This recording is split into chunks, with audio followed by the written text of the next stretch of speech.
संतोष देशमुख हत्येतील आरोपी कृष्णा आंधळेच्या आई-वडिलांची SIT कडून सलग 2 दिवस चौकशी। 50 दिवसानंतरही आंधळेला पकडण्यात पोलीस अपयशी। धनंजय मुंडेंच्या दिल्ली वारीच्या पार्श्वभूमीवर त्यांच्या राजीनाम्याच्या मागणीला जोर।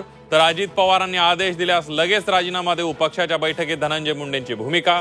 सूत्रांची झी24 तासला माहिती।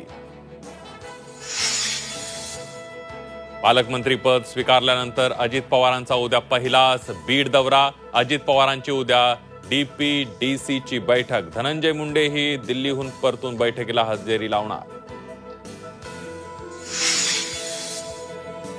मुख्यमंत्री देवेंद्र फडणवीसांचा 5 फेब्रुवारीला बीड दौरा। विविध विकास कामांचं करणार भूमिपूजन। सुरेश धस यांच्या मतदारसंघातील कार्यक्रमाला मुंडे बहीण भाऊ उपस्थित राहणार का, याकडे सर्वांचं लक्ष। एकनाथ शिंदेंच्या ठाण्यात गणेश नाईकांचा जनता दरबार। जनता दरबाराच्या माध्यमातून शिंदेंनाच थेट आव्हान। गणेश नाईकांच्या दरबारामुळे शिवसेना सावध। रायगडचं पालकमंत्रीपद तटकरे आणि गोगावलेंमध्ये विभागून देण्याची चाचपणी सुरू।